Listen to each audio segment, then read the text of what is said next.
Kemudian akhir Desember Joko Widodo panggil kepala desa ke istana. Manggil, dikumpulkan kepala desa ke istana. 24 Januari 2024 Joko Widodo mengatakan presiden boleh kampanye dan memihak di dikatakan di pangkalan TNI Angkatan Udara Halim, dan katanya ASN boleh juga berpihak. Nah, sekarang kita masuk kepada politik uangnya, kepada bansos. Undang-Undang APBN 2024 itu diundangkan pada 16 Oktober 2023. 16 Oktober 2023. Jadi Undang-Undang APBN 2024 itu sudah diset, sudah ditetapkan.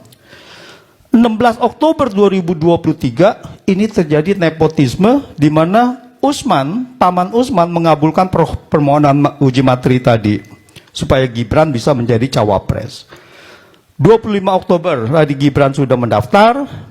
Kemudian setelah Gibran menjadi calon wakil presiden, Joko Widodo mengatakan di rapat kabinet 6 November 2023 memutuskan memperpanjang bantuan sosial yang seharusnya berakhir pada November 2023. Apa artinya?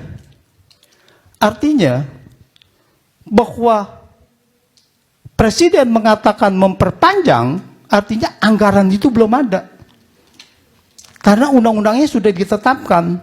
Berarti anggaran untuk bansos tadi belum ada.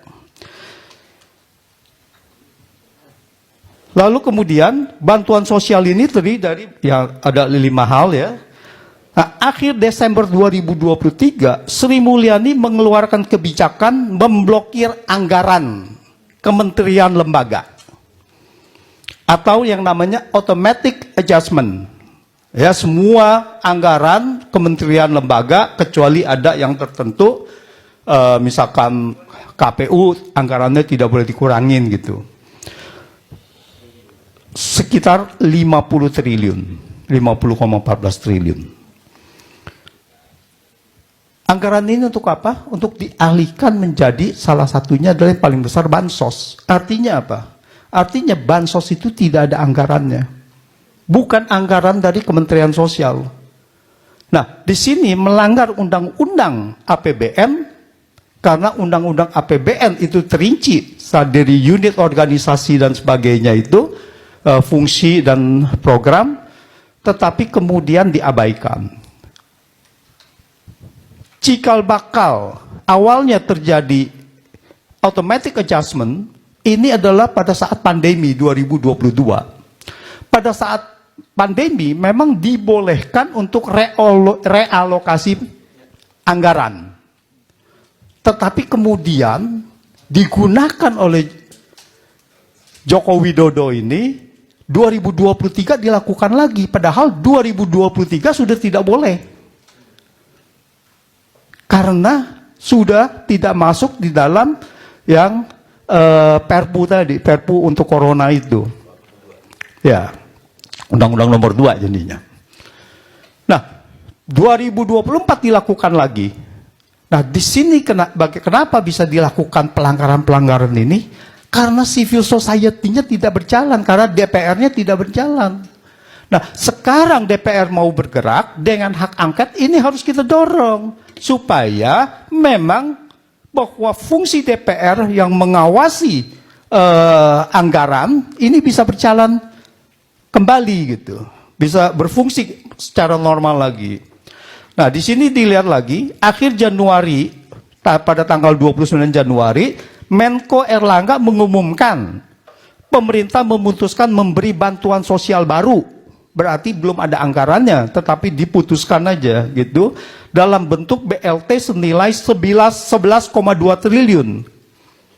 Untuk Januari, Februari, Maret 2024 dan dibayar sekaligus pada bulan Februari. Jadi dirapel yang Januari juga, yang udah lewat juga dirapel gitu. Padahal untuk di Februari dan Maret dirapel, dibayar sekaligus gitu. Jadi kalau kita fokus kepada hak angket tadi, kalau hak angket ini kan bisa kemana-mana.